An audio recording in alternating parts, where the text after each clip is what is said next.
Not all heroes wear capes. Sometimes they're giant man-birds with giant metal arms that like to kick the shit out of kaiju.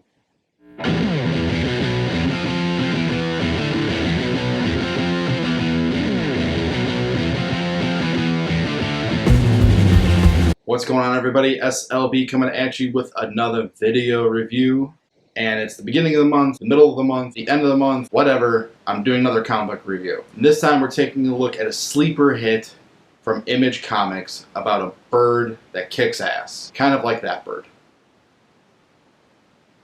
We're talking about Murder Falcon. Murder Falcon was published by Image Comics late 2018 into 2019. It was written by Daniel Warren Johnson, art by the writer Daniel Warren Johnson. How often do you get the writer drawing his own book?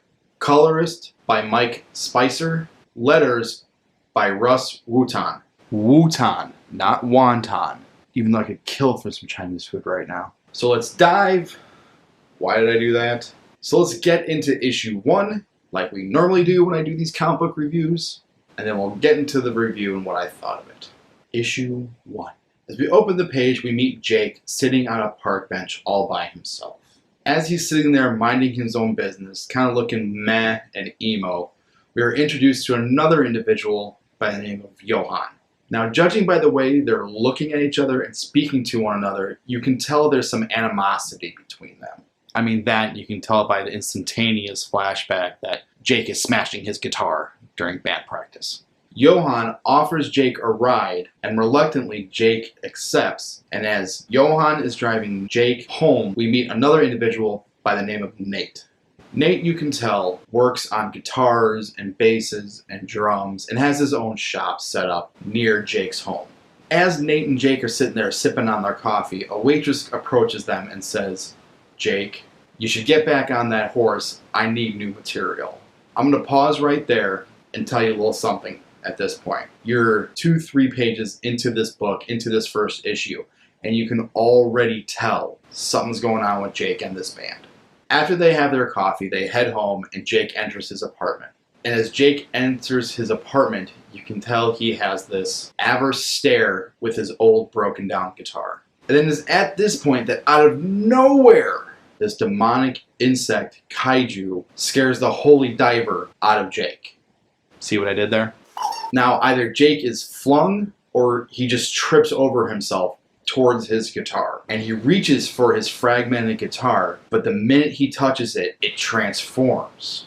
And as Jake is aghast with this newfangled and bewitching guitar, he is greeted by none other than the Murder Falcon. Now, the insect sees Murph. You come to realize that Murph is short for Murder Falcon. Murder Falcon exclaims, screaming, "Jake, play something." Jake, as taken back as he is, just decides to say, "Okay," and just starts to shred. With every pick of the string, with every tap of his fingers on the fretboard, Jake plays. Murph gets stronger and defeats the kaiju. And after the victory, go the spoils. The spoils being having a beer, hanging out on the top of Jake's van. And as they're sitting there and having a nice little chit-chat after this giant battle that they just had, Murder Falcon looks at Jake and asks, "Will you help me get your band back together?" And that's issue 1.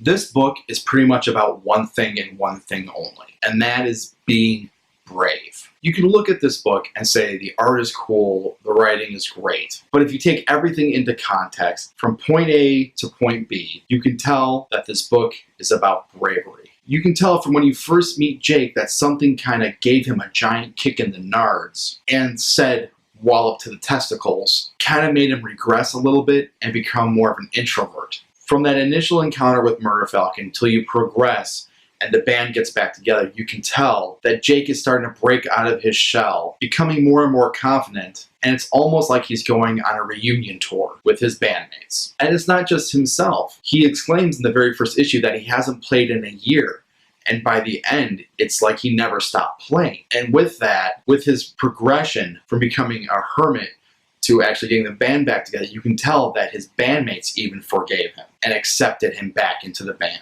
And it's not just his bandmates that have accepted him. You come to find out, spoilers, Jake had cancer and pretty much shunned everybody out, even his wife or fiance. Were they married? But even as he progresses through this battle and adventure, even she takes him back. Now let's push that mushy stuff off to the side for a second, and let's get into one of the unique things that I found interesting about this story. I've read every single issue, and I bought the trade paperback. Support your local comic book store. How to best describe this? This story kind of reads front to back like a concept album from a rock or metal band. Hear me out, hear me out. If you think of each issue as a song, you could kind of correlate each issue to its own song type. Each issue has the same sound and tone as the previous one, but the lyrics and notes are written differently to give you a different feeling towards each issue. Does that make sense? If your beginning of the album is your anthems and your hard-hitting, beats, and then halfway through you've got your ballads, then at the very end you've got this long rock opera that just makes you feel at the end very conclusive and self-assured. That made sense in my mind before I said it out loud. Daniel Warren Johnson has a foreword in the beginning of the trade paperback where he mentions that he plays guitar himself and he's a fan of rock and heavy metal music. And I think it's that mentality that helps with this story. It actually enhances the writing and enhances the art. To know that the writer and artist, him himself has experienced these, not issues, but he's experienced playing guitar and probably playing in a band, that he can take that experience and translate it better than anybody else could into a story. When you see Jake and Johan playing the bass and the guitar, and you see Jimmy playing the drums, you can kind of feel an energy coming off the page, as if you were viewing this at a front row at a concert. Yes, I am sober. I am not on any hallucinogenic drugs. Even the main villain, Magnum Chaos, you could literally take him off the page and throw him on any kind of metal album, and he would fit perfectly. And also, Darren Warren Johnson threw in little heavy metal and rock Easter eggs in there, which made me all kinds of giddy and happy. And speaking of art, I would be remiss if I didn't tell you about the variant covers. Normally when you get a comic book, you get a variant cover from a different artist, or it's the same artist but doing something different. One of the things that I love about this book, and one of the things that blew me away when the variants were released, was that all the variant covers were twists on actual rock and heavy metal album covers. Judas Priest Painkiller album. Iron Maiden Somewhere in Time. Coming out of left field, Bolt Thrower War Master album. My personal favorite, Pantera Vulgar Display of Power. Yngwie Malmsteen's Trilogy album. Huh?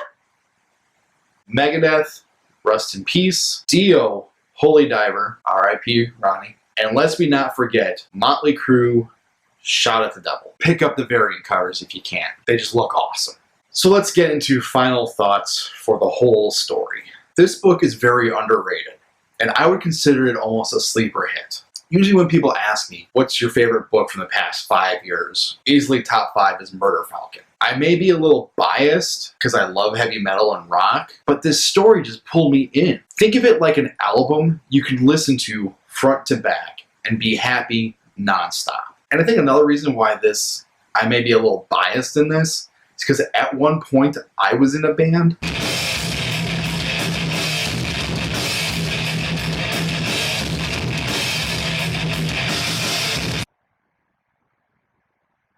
I kind of know what Jake was going through, feeling lost and feeling like you don't belong, trying to find your self-worth and your place of belonging. Now you kind of know why I started doing reviews. So, this is S.L.B, and this has been my review of the comic book Murder Falcon. If you like this video, hit that thumbs up button, share, subscribe, all that fun stuff. Hit that bell to get notified when I post new content. Leave a comment in the comment section down below. You can hit me up on Facebook, on Twitter, on Instagram. Links to everything will be in the description down below. Again, this is S.L.B, and this has been my review of Murder Falcon. And this is S.L.B saying, go birds. Go birds.